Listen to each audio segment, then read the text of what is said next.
The republic for which it stands, one nation, under God, indivisible, with liberty and justice for all. Thank you, Director Harris. Madam Secretary, roll call vote, please. Division 7, Gary Van Dam. here. Division 6, Audrey Miller. On the phone? Yep. Thank you. Division 5, Robert Harris. Here. Division 4, Justin Lane.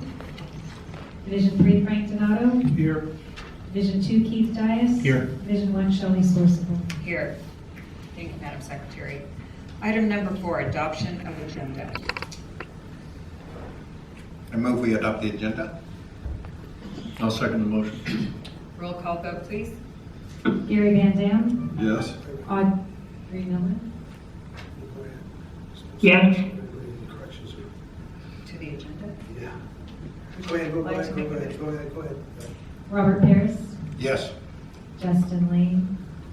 Frank Donato.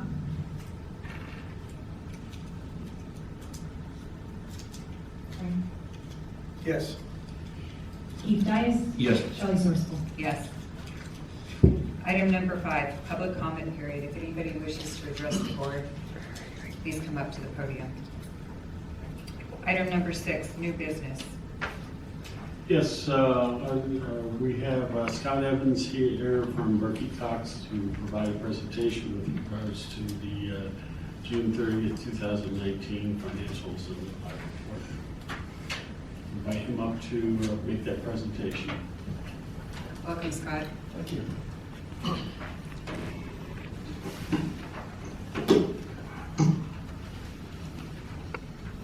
Good evening, everyone. Back for the annual audit report once again. I believe everybody should have a copy, two copies in front of them. One is the actual audit report itself, which is 39 pages long, mandated by the state of California as far as the format it is. And then there's like a 3 or 4 page presentation for the board tonight for kind of summarizing the audit report itself. Excuse me, does our new director, Miller, have a copy of these? Yes, you can. Thank you.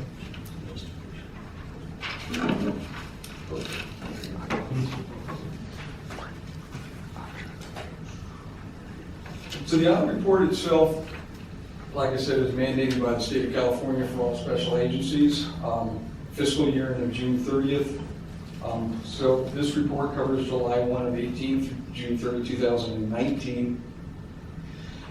The report itself is kind of cumbersome to go through. So I've presented an additional handout to kind of get to the financial information.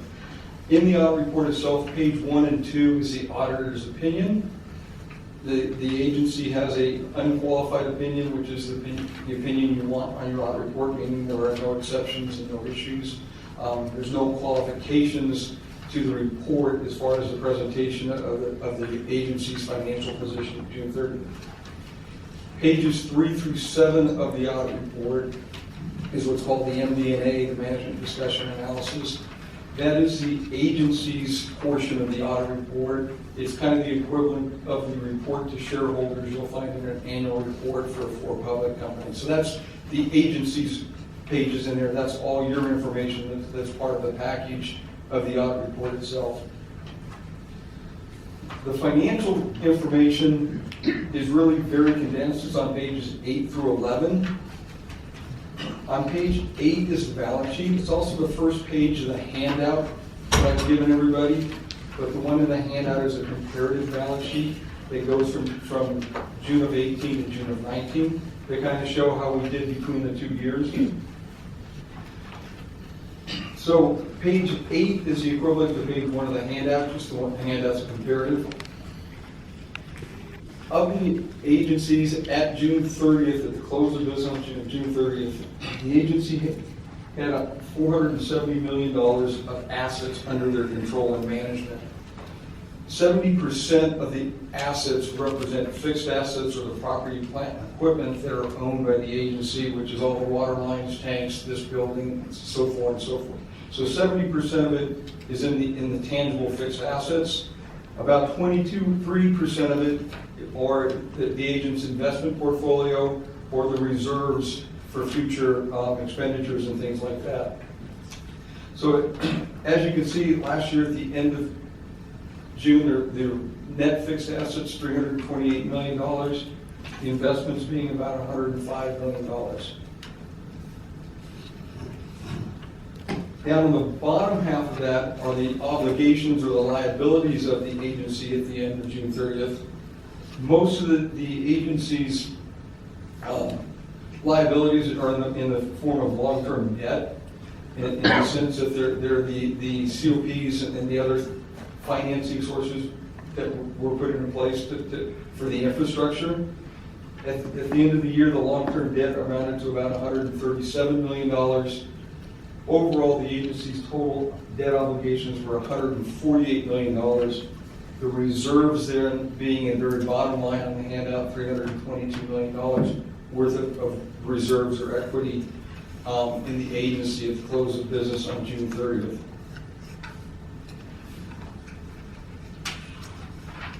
Page 9 of the audit. Can I ask a question? I'm looking on here when you list our, when you list the current assets and where would you list the solar facilities we installed this last year? It's going to be in the property, plant, and equipment under the non-current. It's part of the property, the assets of the equipment the agency owns.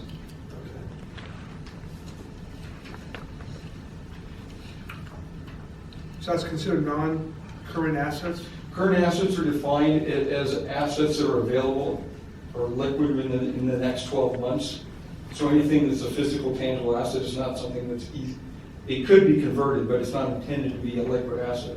So non-current is anything that's in place or not expected to be disposed of or used for more than 12 months. That's why it's considered a non-current asset.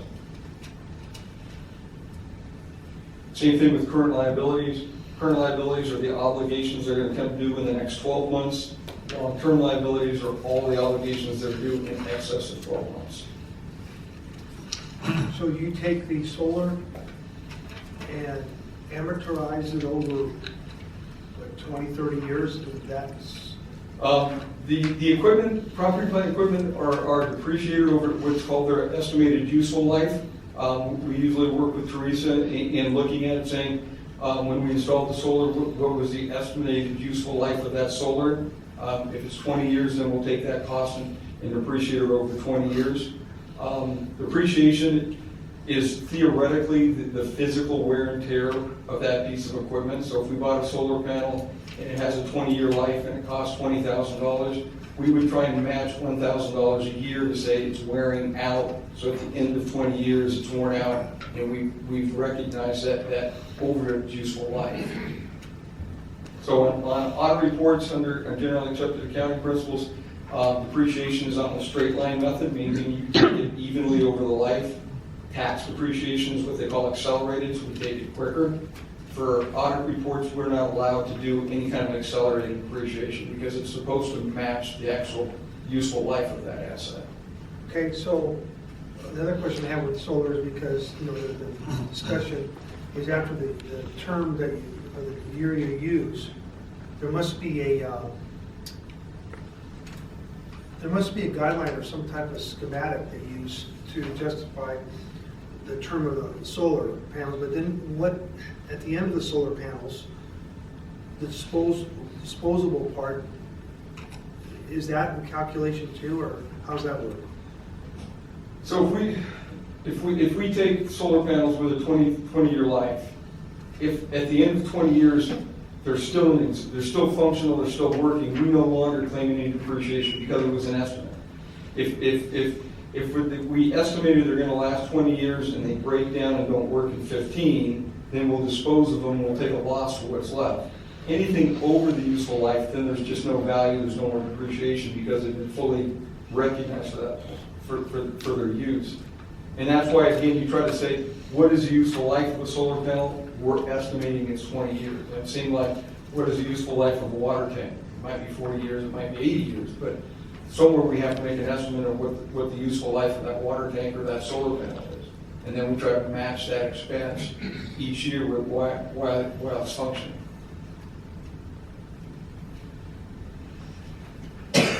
Yes, sir. This may be a Teresa question, but on our asset category of the banked water, what value are we giving the water? We're pricing it out at per acre foot, Cost per acre foot, yes. and what is that number? Do you know? What is the cost per acre foot? Yes. It varies.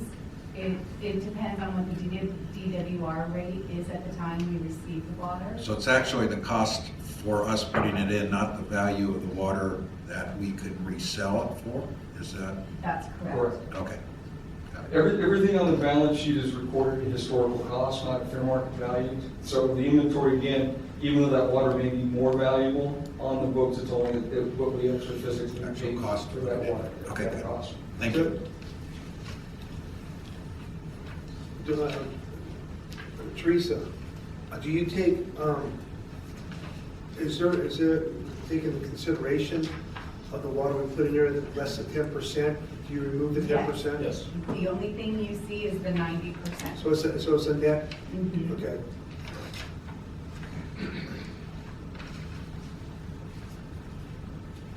Any other questions so far on the balance sheet? Page 9 of the audit report, which is equivalent to the second page of the handout, is the statement of revenues and expenses. The audit report has fiscal year 19, the handout has 18 compared to 19.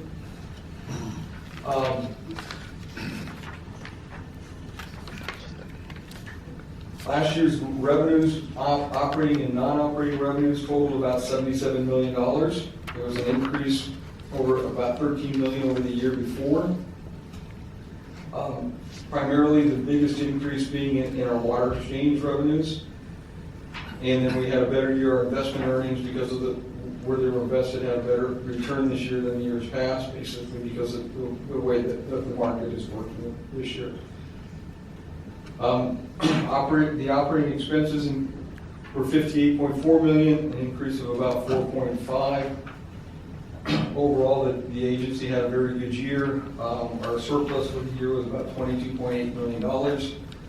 Again, that's money that's being put into reserves for our future costs, for our expansions and things like that.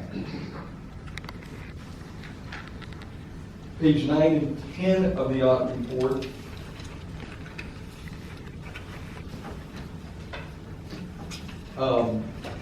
is a statement of cash flows. Just kind of gives the reader an understanding of how money comes in and money goes out, what the change in the cash position is during the year. The meat of the audit report is pages 12 through 35. Those are notes to the financial statements. Those are just gives the reader more information on the information that's really on pages 8 through 11. Note 2 goes into a lot of detail as far as the agency's investments as of June 30th.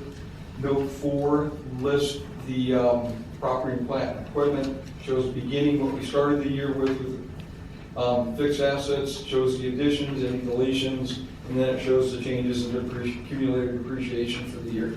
So those solar panels, Frank, would be included in that note 4 in those equipment in there.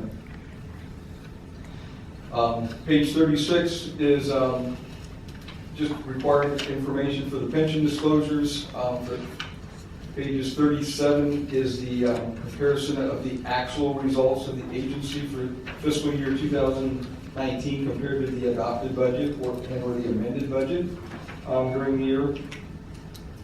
We budgeted, in the final budget, we budgeted for a 9.7 surplus. We ended up with 22, so we ended up being well over what we originally estimated for last year.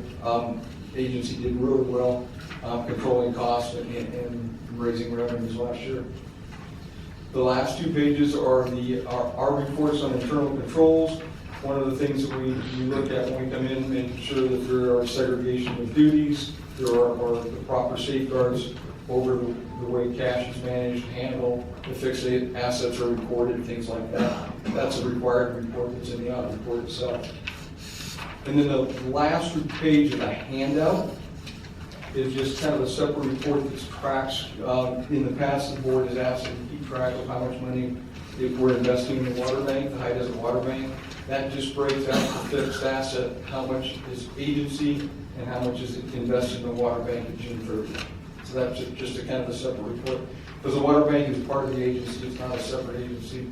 But the board wanted to track that, so we did that report for you. What page is that on? That's the last page of the handout. Page 4? Shelley, it's also a separate page that came with the audit. Yeah, in that- okay. Yeah, it's not in the audit report itself, I'm sorry, it's in that separate handout. with the- Okay, that makes sense. I Water. was like. Good point. Okay.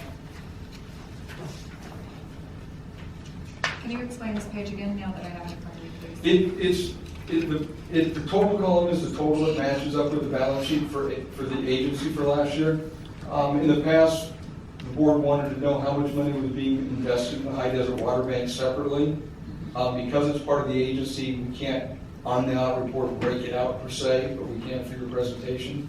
So you can see how much at June 30th, was about $9.3 million was invested in the water bank at the end of last year.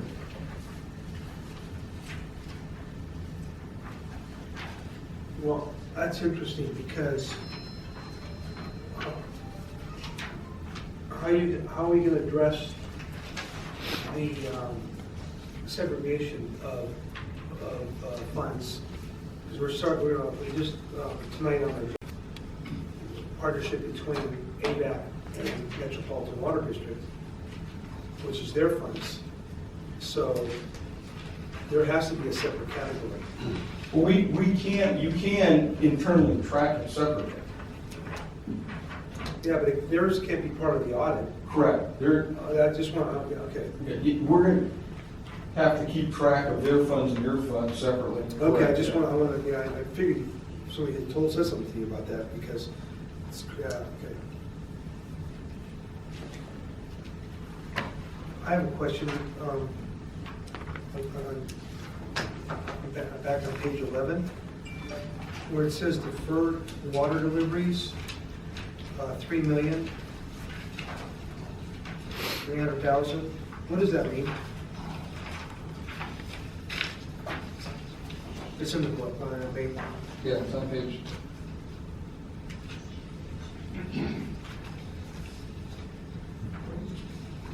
Page 11 is the second page. of the Yeah, cash flow the statement. third water is for the.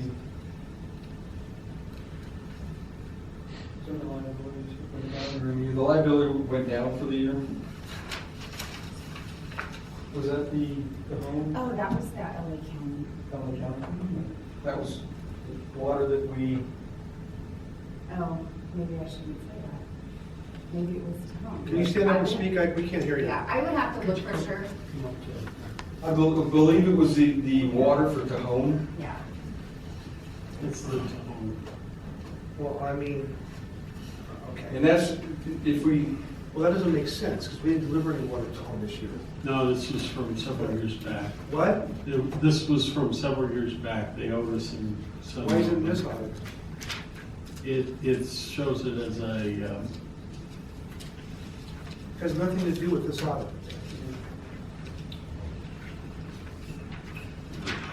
Well, if it's deferred, is it? So, yeah. I can tell you. So, let's go back to the first page of the handout.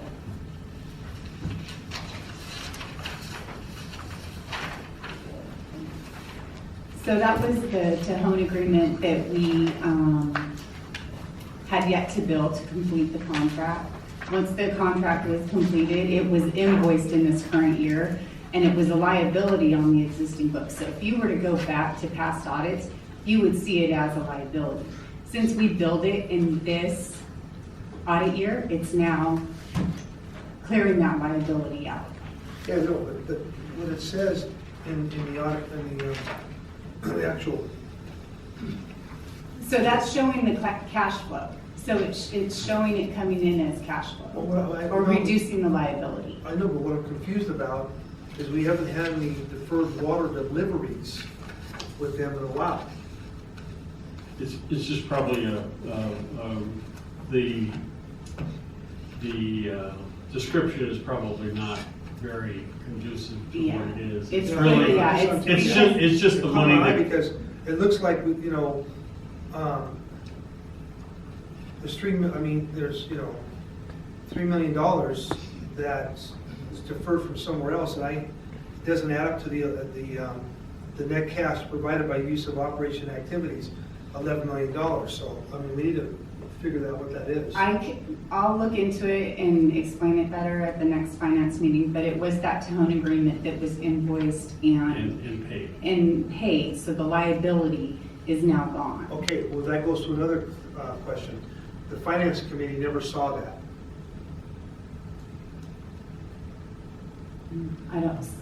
Did it go to another committee? I'm not sure about that. I was just told to invoice Okay, it, so so it was what I'm invoiced. saying is, an invoice went through here for $3 million that the finance Well, it was an committee. agreement that the board had previously approved. It doesn't matter if there is or not an agreement, the finance committee should take a look of the pass-throughs or whatever to approve. We'll have a better explanation. We'll give you a better explanation. It's just Tahone owed us $3 million. We invoiced them for the money per our previous agreement. I'm not disputing that, manager. Okay, I'm disputing that I did not know, as chairman of the finance committee, that this money was, involved. That's all I'm saying. Somehow it passed through staff, but it didn't reach the directors. That's all I'm saying. But it didn't get paid, it got invoiced, correct? Got invoiced and it got paid By who? by Tahone, Not by us. not by us. There was no. No, We received the $3 million, right? Correct. We received it. But we never, we don't receive money here. We don't receive money, everything we get, whether it's taxes, property taxes, water sales, whatever, passes through the finance committee to see what we're receiving. And this is, all I'm saying is that we have not been given notice on this money coming in. I'm not saying, I think it's a good thing we got the money, but, you know, I get a lot of stuttering going on right now when I ask the question, you know, about where this money's coming from. I'm not getting a straight answer. That's all I'm saying. So I'm here to approve the budget, and that's why I took time. You guys wanted me to approve this thing about a month ago, and I said, I'm not gonna approve this thing unless we go through this thing and find out what's going on. So we need to have accountability when things like this happen. Money coming in, money coming out, the finance committee, the board, the finance committee reports this to the board, and we gotta know what's going in, what's going out. And that's $3.3 million that I was not aware of. If somebody can show me that it was on the finance report, I'll apologize, but it wasn't. I think where it showed up is on the, where we do the quarterly net revenue versus expenses report. That's where it was discussed. But it wasn't for Tahone. See, the thing is here, I don't know if it's different, when I'm saying categorizing here, I'm here as a specific dollar amount. It was money that's owed back to us, but ain't water sales. And so somewhere they incorporated it in a different category because I don't see it as a Tahone repayment.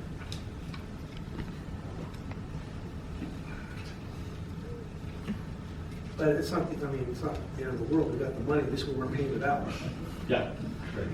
Yeah, good thing. Just, that was my only question. Any other questions? Do I have a motion? I make a motion to approve the financial statement presented by Berkeley and Cox and Evans. I'll second the motion. Any discussion? Roll call vote, please. Gary Van Dam, Yes? Audrey Miller. Yeah. Robert Harris, Yes. Justin Lane, Yes. Frank Donato, Yes? Keith Dias, Yes. Shelley Sourcewell. Yes. Item 6A1 is approved. Thank you, Scott. Thank you. Do I have a motion for 6A2? I'll make a motion to approve 6A2.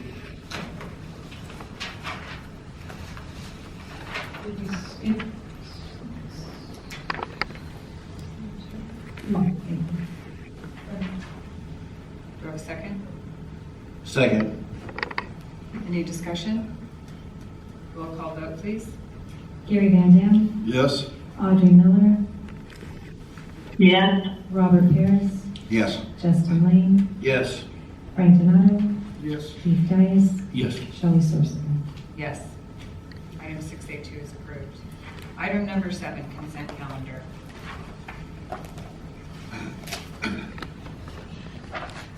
Some of the things, I don't know what happened here, but there's a change, because there's no finance report. And it's like it's all buried into one. So to consent something to blanketly approved, like the treasurer's report, things like that, I think there should be some discussion about that to the whole board. If Just Reese's here. you'd like to pull that item, you can pull that out. I appreciate that. That would be one. And then the second one, regarding, we don't just blanketly approve designated signatories for checking as well as a consent calendar. That should be discussed too, explain what is going on. If you'd like to That's pull- also We can pull it. 784. We can pull it if that's your desire. Yeah. Okay, do I have a motion to approve this consent calendar excluding items 7A3 and 7A4? I move we approve the consent calendar with the exception of items 7A3 and 7A4. Second. Any discussion? Roll call vote, please. Gary Van Dam, Yes. Audrey Miller, I'm going to abstain. thank you, Justin Lane, I was not here for that. Frank Donato, Yes. Keith Dias, Yes. Shelley Sorsival. Yes. Item 7A3. Okay, Finance Committee met with, well, there's two items here. Our financial consultant, PFM, was here yesterday, gave a quarterly report. And then also Teresa was here to answer any questions we wanted to talk about. Is there anything you want to? I guess she left, I guess, I'm not sure where she is. So, I can provide a staff report on the Treasurer's report? Treasurer's report. That'll help. Yeah, please. Sure. Our total ending cash balance at the end of October 31st, 2019 was $112,751,000. That was an increase of $4.6 million from the prior month. This increase was due to the water exchange revenue received in October of $4.875 million. Our yield to maturity at the end of October 2019 for the portfolio was 2.422%, which was an increase of 0.065% from the prior month. And our average, the average days of maturity of our total portfolio is 242 days, so it's a little less than a year on average with regards to our total investments.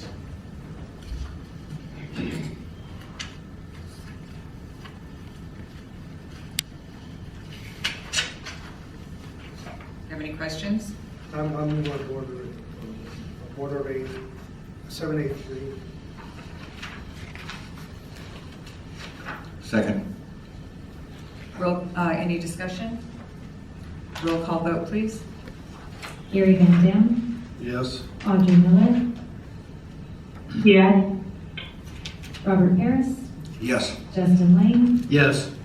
Frank Donato, Yes. Keith Dias, Yes. Shelley Sorsival. Yes. Okay, the next item, the reason I have this pulled out, because this is a very, very important item for the entire board to understand what we're getting into. This is just not a normal check signing operation.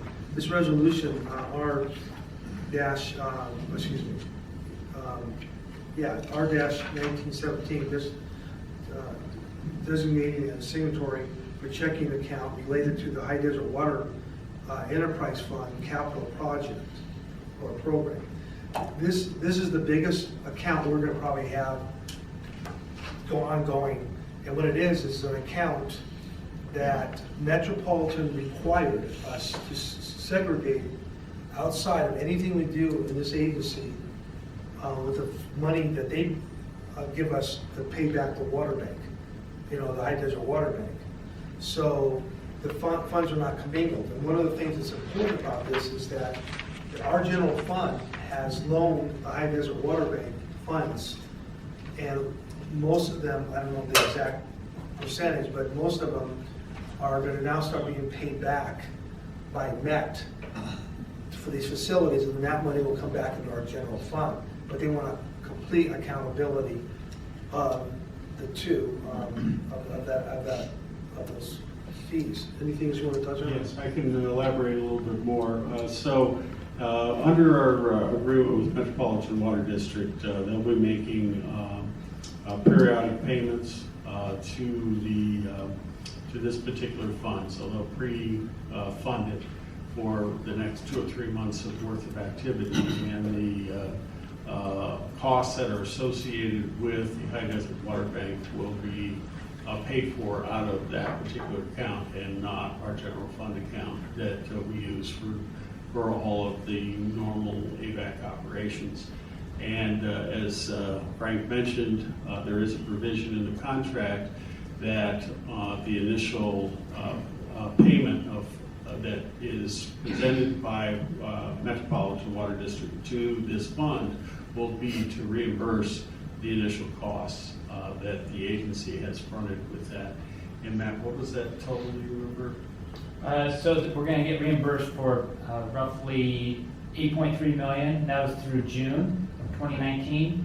And then they will also deposit the initial $5 million that will be working cash flow for the agency. So so the first check will be for $13 million or thereabouts, of which we'll be able to repay the agency general fund for the expenses incurred up to June of end of June this year. And then any future expenses will continue to work off that $5 million. And as we'll be working with Met to keep that ahead of schedule as it goes through. Which it will also involve another separate audit. So those and the profit lots, with anything else we do. Another thing too,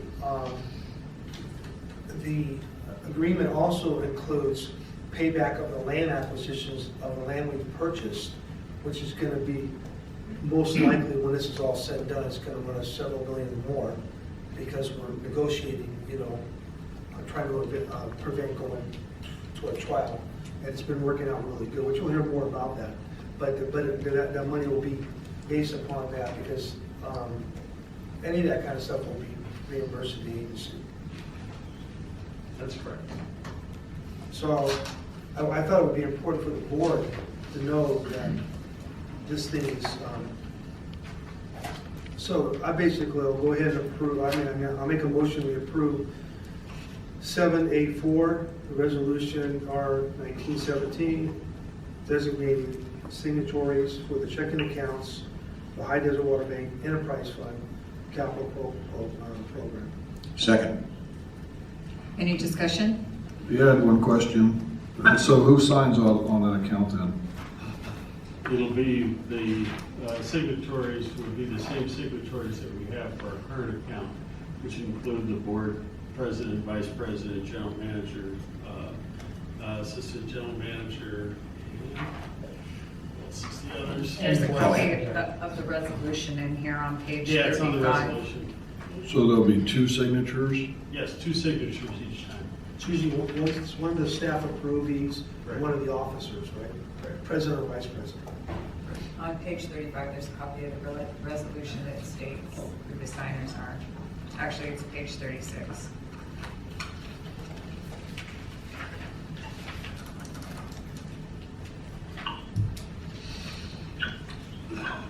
Any other questions? I have a question, this is Audrey. Go ahead. Can you tell me a little bit more about the High Desert Water Board and what that covers? That would be something that we could discuss at another time. Yes, we'll be happy, Audrey, is when you get back from your trip and we provide some orientation for you, we'll work with you in-depthly to understand the full ramification of the High Desert Water Bank and how it'll affect AVEC operations and planning in the near and long distance future. Hey, but it's not. Thank you. Audrey, it's not a new board. It's all of us, the 7 of us. Yeah, it's not a board. Because you made it sound like it was another board. Yeah, right, it's not another board, it's the AVEC board. It's an AVEC project. Okay. Any- Okay, thank you. Thank you, Audrey. Any other questions? Roll call vote, please. Gary Van Dam, Yes? Audrey Miller, Yes. Robert Paris, Yes. Justin Lane, Yes. Frank Donato, Yes. Keith Dias, Yes. Shelley Sourcewell. Yes. Item number 8, Director Donato.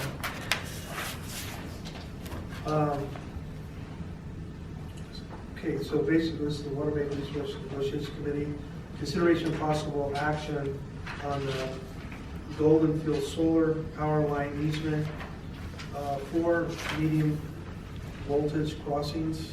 Yes, Matt Knudsen provided staff report.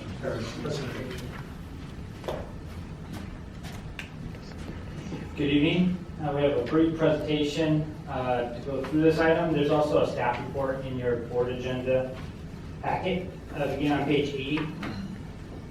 So this is a requested power line easement from Golden Fields Solar.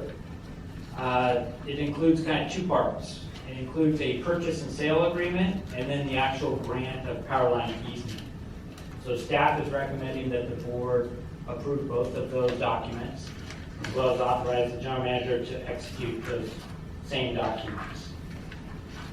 So a little bit background, Golden Fields Solar approached the agency many years ago, before my time here, and just kind of has stalled out, and now they're to the point where they need to move forward with getting this access, or the easement. We own and operate a pipeline along 140th Street West and Gaskell Road. It's our west feeder. In 140th Street, it's a 60-inch diameter pipeline, and then it reduces down as it turns onto Gaskell Road. It's a 36-inch pipeline there. So the proposed easement will grant an easement to Golden Fields Solar to cross AVEC's existing pipeline and property within an underground medium voltage electrical conduit in 4 different locations along our pipeline. The locations are associated with known as Clearway Energy and Roseman Central Solar Project. So there's 2 solar projects associated with this crossing. So this is the general map showing the location. The stretches of land along 140th and Gaskell Road, in blue, is where agency owns property. The 4 medium voltage crossing locations are identified there, 2 along 140th and 2 along Gaskell. Al, go back, please. Yes. Did you find out regarding naming us the additional sure on that easement? Naming us the additional Us as sure. an additional sure. Yes. So legal counsel has reviewed this document, and there is an indemnity section that Mr. Markman can probably get into the details on, but it clearly indemnifies the agency. So one of the things I was concerned about is that we own the dirt, okay? And so they want to, run their power line, but I'm worried about the employees and any kind of subcontractors flying 100 miles an hour in a dune buggy going through there. Somebody gets killed flips or, whatever, and, yeah, they have the easement to use it, but we actually own the property. They always, in a lawsuit, they usually add 4 or 5 different people in the lawsuit. So I asked them, the money was irrelevant because it was like around $130-some thousand. Yeah, and I think that's on the I mean, compared to what the lawsuit could be. So I said they need to name us as an additional. Yeah, and that's on page 89 of your packet. That's the actual granting of the easement document. And there is an indemnity, under section 5, indemnity, where the grantee, which is your ways forward, shall indemnify, defend, and hold harmless the grantor, which is the agency. And then it goes into a lot of detail. Now, who read that? Who read it? Yeah. I mean, you said our legal counsel. I don't. Yeah, Mr. Well, Mullen. I mean, Jim did? Okay. Yeah. Okay. although I don't see an insurance requirement in an easement, that's a little unusual. We can put that in there if you want. You want to have all their contractors, which are unknown, name Avek as an additional insured. We're indemnified by these guys. Yeah. But I haven't said that, that would be unusual for an easement, but not impossible if you want to do that. Well, Jim, this agency's been in some easement issues, have been in situations where, the thing that I also like to have in there, because, from a legal standpoint, is that the indemnification is part of it. Yes. If they were to go BK, that, if they were to go BK or whatever, how do we,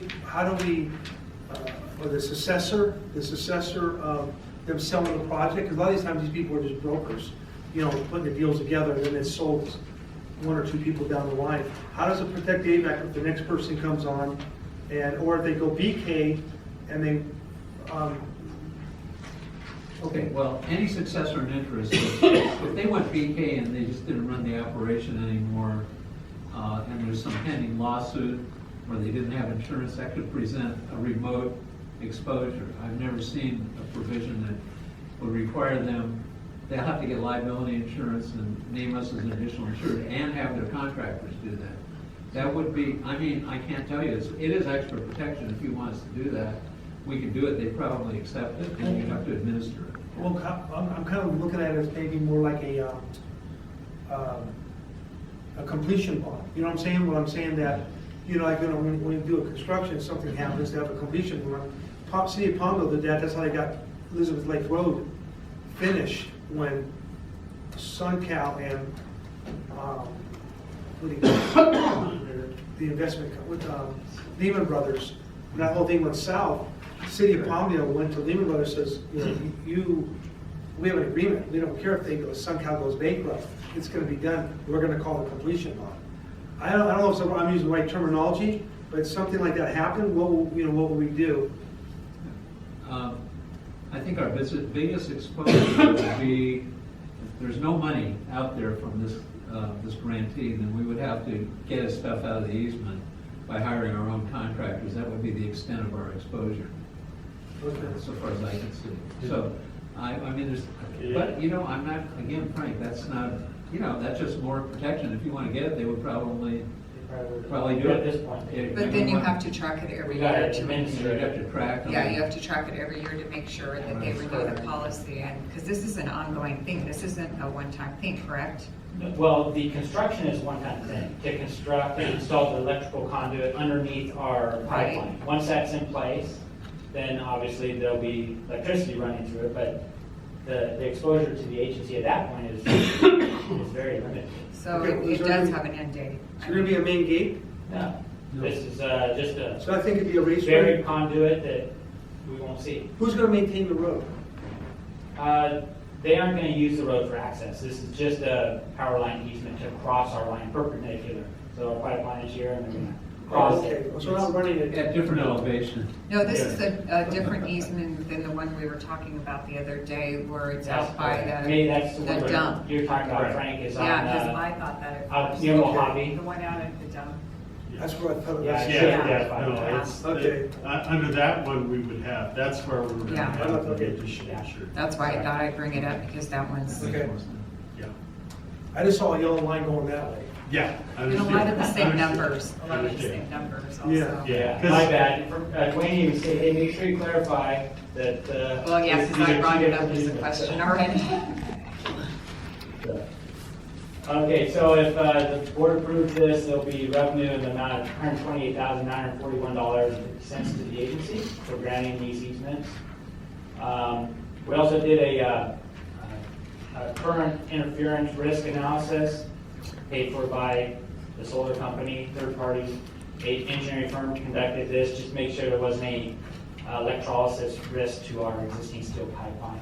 So it's low risk, being that it's in a conduit and it's going beneath our existing pipeline. We also, the committee requested that we look into the hydrological impact of the project. So we reviewed the CEQA documents that were done in 2016. Part of that CEQA document, they prepared a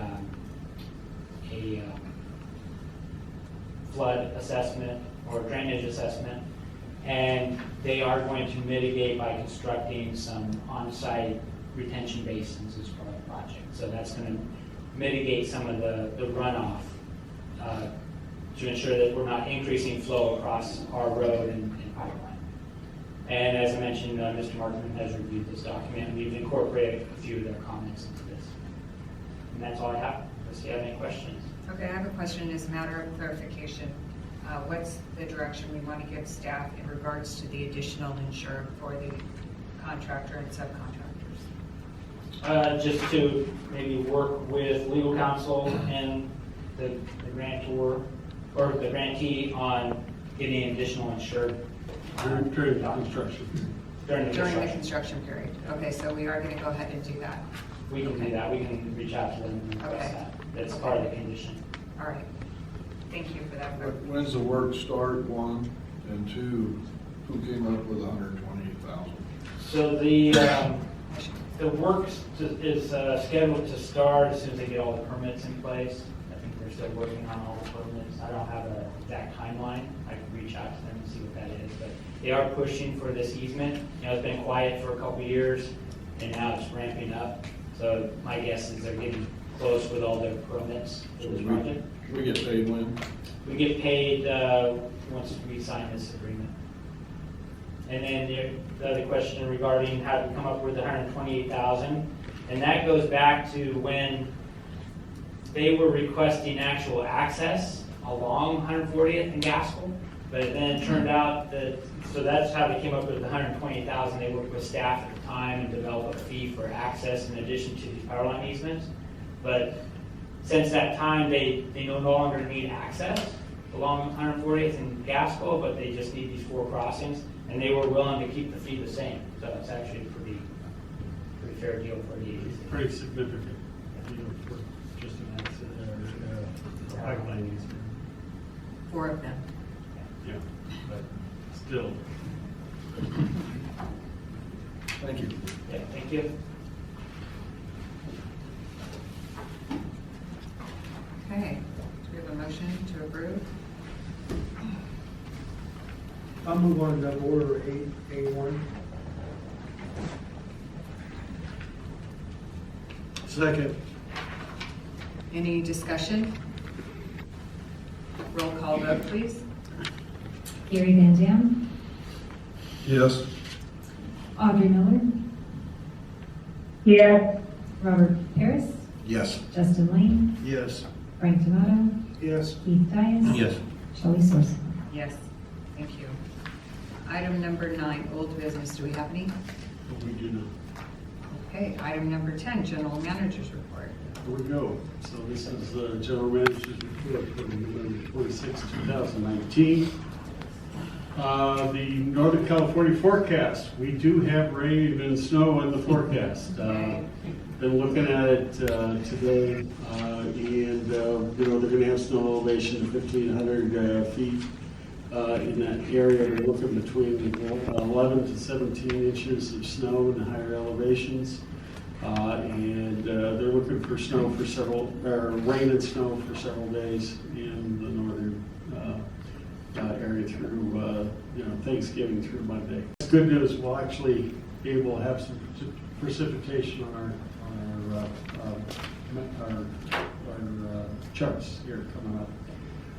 We also, there was a State Water Project Fall Operations Workshop last week. The state climatologist, Michael Anderson, was there, presented his outlook as he looks at it. He kind of believes there's going to be a dry start to the 2020, and so we're looking at a start, but this is a fairly significant storm, so it just goes to show you from one week to the other, they can't really predict the rain. I know they were thinking that this storm that is coming through now was going to be further north than it turned out to be. So, and then once again, here's I'm just going to get this squared away here. So here's our. Oops, so we'll go back one. Here's our chart for November. You can see right down here, we barely have any rain at all in November. Very little on October. We should have about 6.6 inches of rain for the end of November. So this storm is going to really help to provide some additional rain for late November and early December to assist us in catching up a little bit. To see how much runs off and how much is actually absorbed into the system. You can see that here's our normal average number. So you can see we're right down here. It would be average, and we're way down at this location here, 0.3. So a very small amount of initial rainfall. Look at the reservoirs. You can still see we're in very good shape with regards to our reservoirs. The two that are most important to us, Lake Orville, is 91% of average, about 55% capacity, so they're in real good stead for being able to capture these storms. And then San Luis Reservoir conditions, which corresponds to our initial allocation. We can anticipate we're 71% of average and 42% conditions. Prediction is our initial allocation will be 10% based on this volume of storage in San Luis. As you can see, there's a little more detail with this chart. Once again, this line here is the historical average. You can see we're just a little bit below historical average. So, and once again, the same thing here with San Luis. So we've here's your conventional treatment plant flow. What we've done here is add a little more information for the board. You can see we have a 90 million gallon a day rated capacity at the Quartz Hill plant. Our current flow is 20 million gallons a day, but over the last 7 days, it's actually been 23 million gallons. So what we've been giving you was an instantaneous flow that day. This gives you a better indication as to what the volume's been over the course of the last week, because it does vary a little bit day to day. So you can see that. So our average has been 28.2 million gallons a day, and currently we're at 24.5. We followed the same protocol here with our geopurification treatment and our water banking recovery. You can see our current flow is 3.9 million gallons a day, but our 7-day average is about 3.4, so it's a little bit lower. And you can see the difference here between these two, and that's where the difference is located. With regards, we did the same thing here with regards to the banking. You can see that our current rate's 1.8 million gallons, 1.8 acre feet a day, and 160 acre feet a day from the west side. And you can see our 7-day average was 165 and 1.8, so you can see just a little bit of difference there. This is a new graph that we prepared to further analyze and keep track of our recoverable amounts of water that we have available. What this graph shows here is that this blue line here is the cumulative amount of water that we have in storage. This is Avek's water through here. In our And- water banks? In our water bank, Okay. West Side Water Banks. And this is the year in which that water was added to it. Okay, so these dark blue is the year that we were added to it. We also have an agreement with Metropolitan Water District in 2016 to add some water for them. That's highlighted in a different color. You can see it a little bit right here. And so that started, and that's that difference, or that different color of blue there. That's Metropolitan's water supply that's contained in our water bank. And then you can see this last year, we've had quite a bit of additional requests because of the wet year in 2019. So you can see that we have this. So if you look at how much is totally in the water bank, we're well over 100,000 acre feet in total volume. Not all of it is 80.7 is Avek's water, 27.8 it looks like. It would be Metropolitan's water supply. It's in the water bank. We also, in order to keep the amount of the treated water, SNP lines fresh, and we have deliveries. So these bars here refer to deliveries that are made on an annual basis out of the water bank and delivered to our customers in order to have those minimum flows. But So Met has never taken any of the water. they have not taken any water out to date. And then this is the year 2000, just this last year. So it gives you a longer term view, and you can see the difference between, we put 16,682 in so far, and then the 18,000 is Metropolitan's water. And this is our pumping, and you can see where early in the year, this was all Avek water that was going in the system, and later on, we have more water that's coming in from Metropolitan. These are very well designed graphs. They, I'll relay your compliments on to Tom Barnes that worked to, I gave him the challenge to better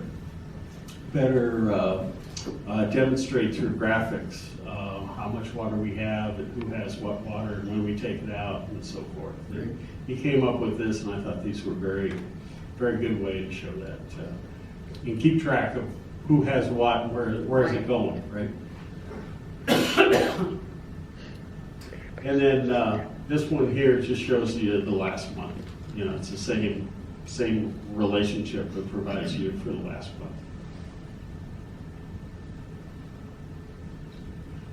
As far as water quality updates, our TOC and bromide levels and turbidity are real low. Our summer micro system testing is complete, and all the treated water was non-detect, which is a wonderful thing. From a We haven't received our PFAS testing back? yes, we did. And in the 4 wells that we tested, we were non-detect. Oh, yeah, okay, thank you. Also, we have added an operation and maintenance update to the report, excuse me. Sorry. Calgon has finished placing the sand layer in the quartz hill filters. If you remember, that's a fairly significant project to replace the filter media in the quartz hill plant. Our winter maintenance projects are on schedules, and we're working to fulfill those. That's when we have our downtime. We're also winterizing all of our facilities. We did receive the generator tow vehicle is expected to be delivered by January 1st, and then our 2 500 kilowatt emergency generators were delivered last week. On the Phase 2 funding update. Staff did make a presentation to the California Water Commission for Prop 1 consistency. We did receive that consistency from Prop 1. We're continuing our progress on the cultural resources assessment for the feasibility study. And the next steps is to submit the feasibility study to Bureau of Bureau of Reclamation, complete our NEPA work, and secure the approval letter from the governor. So we're continuing on with that process, and we see no major obstacles to getting our application